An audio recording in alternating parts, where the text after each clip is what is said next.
da shu karba di karba mutane da agalla karba fil alam ma muka laladi 50 alif utijibu 3 kilo ta karba mutawen da ma'ana karba jabulena bas عشان كرب الإنسان الزول تهد كواليس بتاع كاربا ده كان منو كان لجن الكون الرئيس بتاعنا ده كليفة جوا المدرسين الكرب الجنوب ده كليفة جوا ويعبروا إذا كان الشركة ده يا بوين يفتش أول وده مني أوراو الوراو كربا ده منو ما ده جنوبي بريسا شوف المدرسين ده كلجن ده الكون الرئيس ده كليفة جوا كربلا يرجعوا بلده يعني رجع في زمان في دلومة يا جماعة كانوا تجيبوا شو ما يدنا قريب في دولار كار ده في شو تعب كله. Sounds of the week on iRadio, your eye on South Sudan. Live from Juba, on air and online.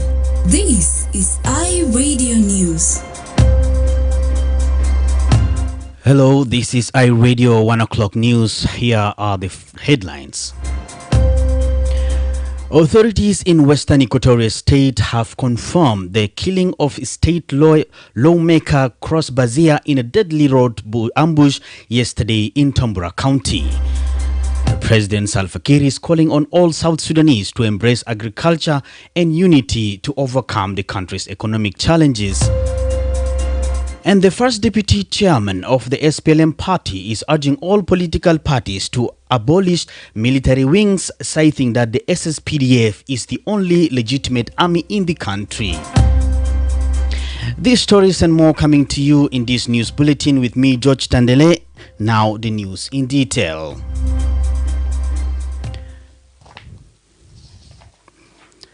Authorities in Western Equatoria State have confirmed the killing of a lawmaker Cross Bazia in a deadly road ambush on Thursday in Tambura County. According to State Police Commissioner Major General Philip Madu Tong, the late MP was traveling by motorcycle from Nagero to Tambura when he and two companions were ambushed by unknown gunmen in a remote area yesterday. The police delayed collecting a statement from the injured survivor due to his medical condition, but a detective has since recorded his testimony. General Philip Madud says a police unit has been deployed to the scene and an investigation is underway. He spoke to iRadio this morning. الونربل كانوا ماشيين اثنين مع واحد كده بتاع البوده وراك الموتر بتاعه والبتاع البوده ده ماشي بالموتر بتاعه هم جايين من نجرو جايين لتمبرا في طريقهم او هجم عليهم جماعه ضربوهم وضربوا بتاع البوده الثاني ده في كورينو اظن كسروا كورينو وهو طوال اظن الطلقات اخذوا فارق الحياه في نفس الوقت. من الحادثه ما في اي معلومه عن الناس اللي ارتكبوا جريمه. الناس طبعا في المنطقه بياخذوها بده براندا وده زاندا، لكن انا طبعا بعتبر انه ده الناس مجرمين اللي عملوا الكلام ده. هو يتعرض مشى مكان الحادث ما في اثار بتاع انه كبر بتاع ناس، لانه حصل في حته منازل في بعض معلومات عن طريق بتاع المواطنين وفي اي زول سمع او شاف التعرف ده يقدر يورينا. في مستشفى في علاج، في مستشفى في تمره في علاج. هو امبارح كان في حاله كده شويه صعب وما قدر يشانينا.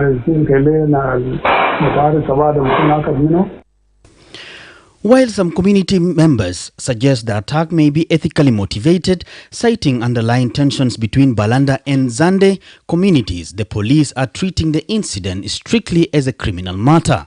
The murder of MP Cross Bazia adds to a growing number of road ambushes reported in Western Equatoria State. Since January 2025, at least 10 incidents have been recorded along major roads, including the Yambio-Meridi Road, Yambio-Tombra Road, and Nzara to Ezio corridors. On March 26, border riders raised alarms after 4 people, including a motorcyclist, were killed in an attack along the Nzara Ringasi Road. While with insecurity rising, local communities are calling on state and national authorities to bolster road safety measures, particularly in remote areas where police presence is limited. President Salva Kiir is calling on all South Sudanese to embrace agriculture and unity to overcome the country's economic challenges. In a speech during the swearing-in ceremony of the newly appointed first, second and third deputies of the SPLM, the president appealed to citizens across all sectors to take charge of their future through hard work and solidarity. Fellow comrades, we are facing economic challenges, yes, but we are not helpless. We are a strong people. This year I am calling on every citizen, every youth, every official, every community, so that we embrace agriculture. Let this year be the year of agriculture. Let us grow our own food. Let us fight hunger with our hand. Let us rise up together. Addressing the young generation, President Kiir stressed their critical role in the future of both the SPLM and the nation. In his call for national unity, the president urged South Sudanese to stand together regardless of tribe or background. To the youth, the future of this party and this country is in your hands. My fellow South Sudanese, members of the SPLM, our brave men and women, the Sudan People's Liberation Movement. The SPLM is your party. The future of our country depends on you. We stand all, be united, and work for the peace, for justice, and for the betterment of all our people. Let us move forward, not as individuals, not as tribes, but as one nation, under one flag, with one future. The president is now urging SPLM members and all South Sudanese to work for peace, justice and the betterment of the country, reaffirming that the future depends on collective strength and unity. The first deputy chairman of the SPLM party is urging all political parties to abolish military wings, citing that the SSPDF is the only legitimate army in the country. Dr. Benjamin Bolmel, who is also vice president and chairperson for the economic cluster, said political parties with military wings should learn from the SPLM, abolishing its SPLA wing. He said no political party has the right to control a militia or be led by what he termed as self-declared commanders-in-chief. Ball added that no one is above the law, warning that any group of individuals operating as such must be held accountable. He made the remarks in Juba yesterday. SPLM has no military wing, nor does it need one. We gave the SPLM to the people of South Sudan and place our full trust in the South Sudan People Defense Force, the only legitimate national army. SPLM came with SPLA. It's not because SPLA was abolished. It was because for the sake of South Sudan, we made one army for one people, one nation. For this matter, I ask all political parties to do the same. All political parties, we are not allowed to have a military wing. South Sudan People Defense Force is only and only army. South Sudan has only one president, one government, and one commander-in-chief. His Excellency President Salva Kiir Mayardit, and that is the constitutional order, and it must be upheld by all. No political party has the right to control the militia or be led by a self-declared commander-in-chief. Dr. Benjamin Ball went on to call on the people of South Sudan and the international community to reject those who are illegally carrying arms. He cited that parties with political wings must not be allowed to participate in 2026 general elections. Those who bear arms legally must disarm and align with the nation's legitimate institutions and leadership. Political parties with private armies cannot and must not be part of the peace process, democratic processes, or indeed the 2026 election process. As we all know, elections must be held in 2026 without extension. I therefore call upon the people of South Sudan and the global democratic community to reject all armed groups operating outside the law. Only through the rule of law, national unity, and legitimate security structures can we have a peaceful and functional country. Let us come together as one people in the spirit of dialogue, love for our nation. Let us uphold the law, protect our democracy, and secure peace in every community. No one can claim to love this country if they do not love all the people who live in it. In October last year, a parliamentarian said political parties should not use their armed wings as a tool to keep extending the peace agreement and called for the unification of the forces before the 2026 polls.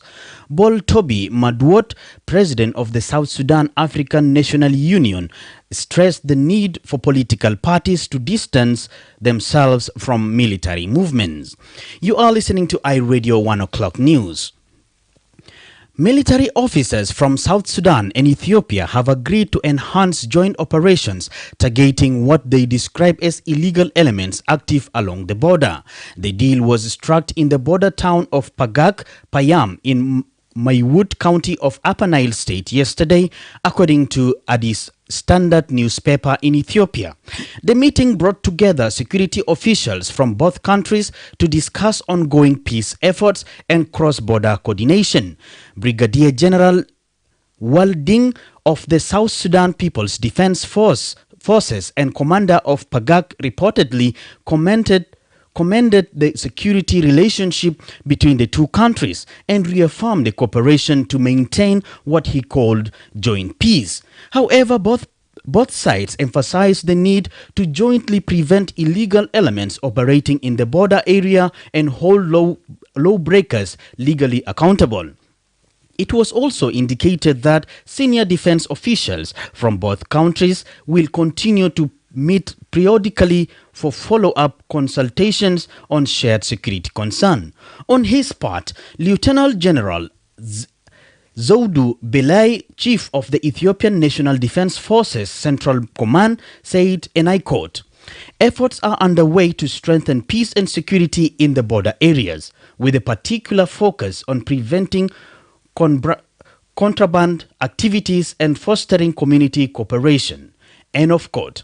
Lieutenant General Zewdu added that the joint initiative aims to continue the long-standing brotherhood between the two nations and that local communities' collaboration will be key to ensuring lasting peace.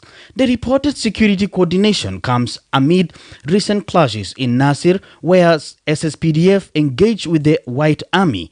Early this month, General James Kongchol, the governor of Upper Nile State, told media that the South Sudan People's Defense Forces, SSPDF, took full control of Jigmir and Burebei Payams, pardon my pronunciation, in Nasir County, areas previously held by the White Army. He said SSPDF troops had moved from Nasir town and captured the final towns at the Ethiopian border, thereby cutting what he described as supply routes from Ethiopia to Akobo and Nasir. Kenya's President William Ruto has reaffirmed his commitment to working together with regional partners and engaging the Republic of South Sudan in pursuit of sustainable peace in South Sudan. The Kenyan head of state said in his X account after receiving a comprehensive briefing yesterday from Tumaini Initiative mediators at the State House, Nairobi, on evolving political and security landscape in South Sudan.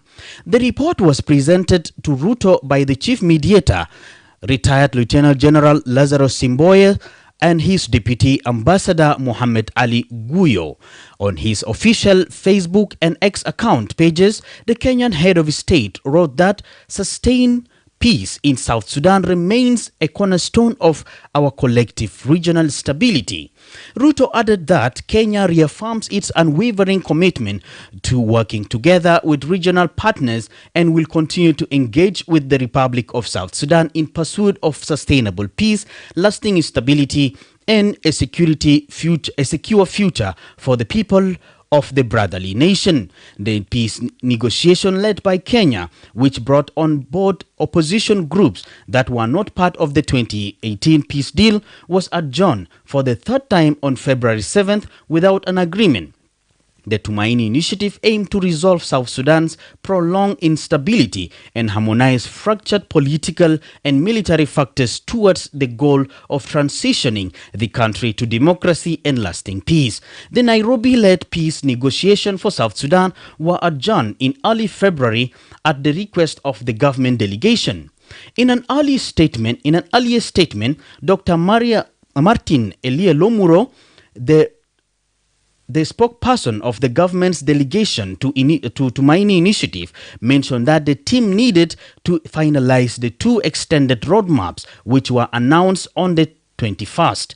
Dr. Lomuro did not specify when the team would return to the negotiation table. At the time, the parties had agreed to expand the institutions established in the remaining provision for the implementation of the R-Access to include the opposition and other stakeholders. However, in a twist of events, key SPLM-IO leaders, including former Petroleum Minister Port Kang, who was the deputy head of delegation to the talks, were arrested following the Nasser incident. This has brought the implementation of the 2018 peace accord to a standstill. You are listening to iRadio Afternoon News.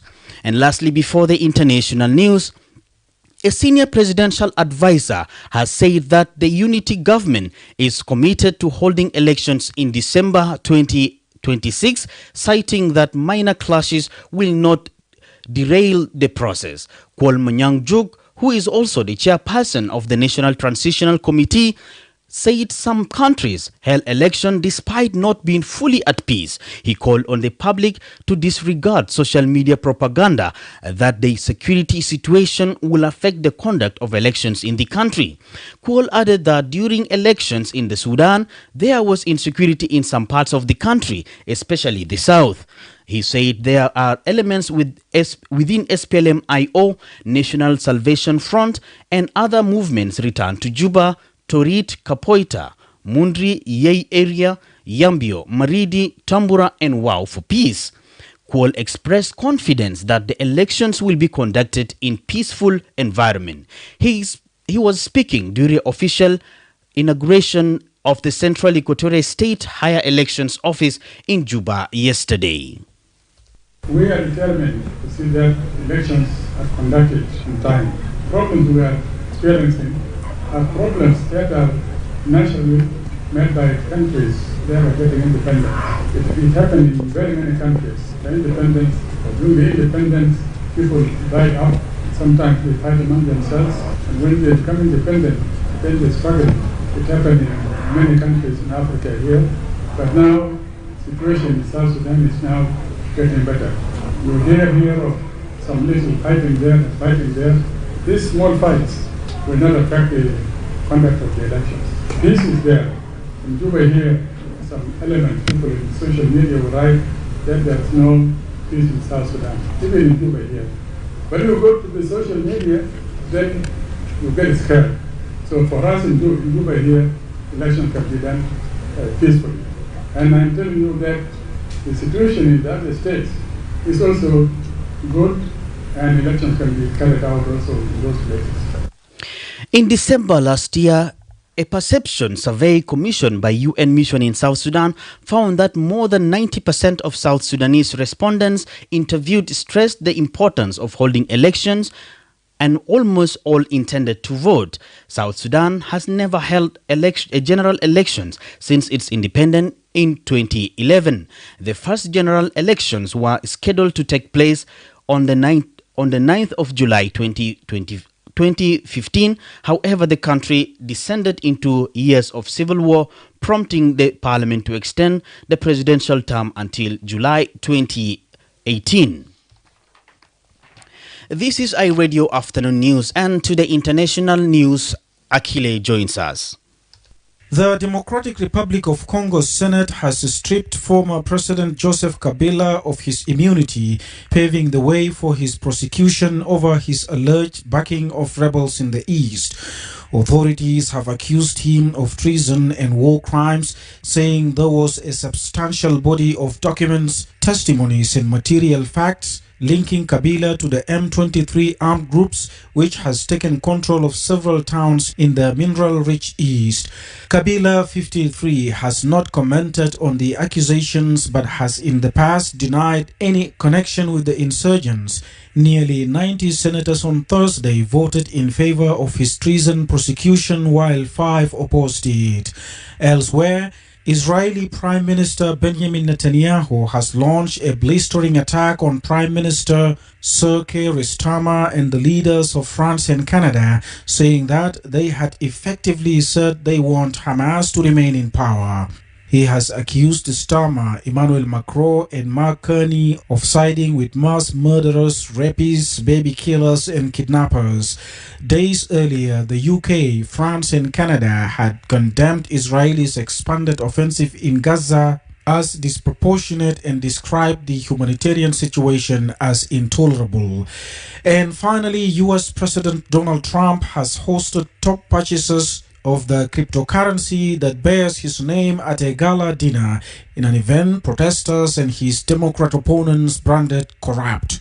Trump was launched shortly before his inauguration in January, initially rocketing in value before falling sharply afterwards. Protesters gathered outside the event on Thursday night, which was held at a golf course near Washington, D.C., some carrying signs reading, "Stop Crypto Corruption and No Kings." The White House has rejected the accusations, and in a video of the dinner posted on social media, Trump is seen saying, "I always put the country way ahead of the business." That's all from the region and international scene. Thank you, Akile, for that wrap-up of the international scene. And now joins us in the studio is Lasuba Memo with the sports news.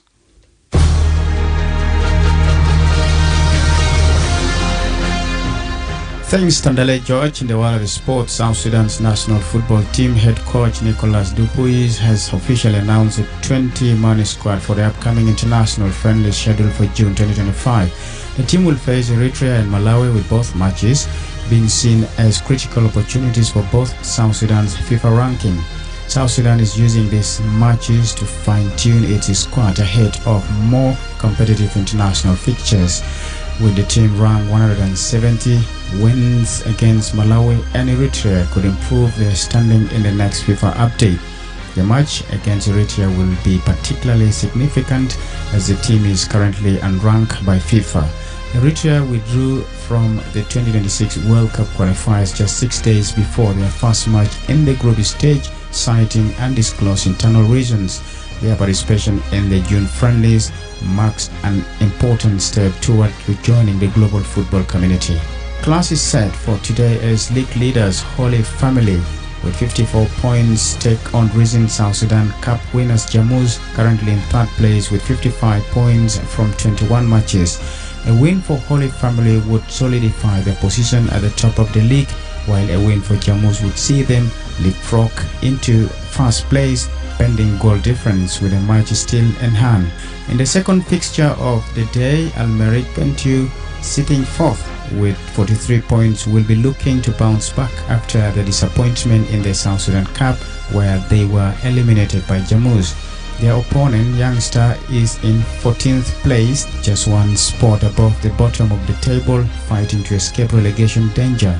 A win for Almeric would keep them in close contention with the top three, while a loss for Youngster could drag them deeper into relegation battle. In NBA, the Oklahoma City Thunder beat the Minnesota Timberwolves 118-103 to open up a 2-0 lead in the Western Conference Finals. Fresh from being crowned as NBA's most valuable player of the season, Shai Gilgeous Alexander topped scored for Thunder with 38 points. Gilgeous Alexander, who contributed 31 points during Wednesday's victory in Game 1 of the best of 7 series, also added 8 assists and 3 rebounds as he scored at least 30 points for the 5th successive playoff game. Anthony Edwards impressed for the Timberwolves with 32 points, 6 assists and 9 rebounds. That's all in the world of sports. Back to you, Tandele George.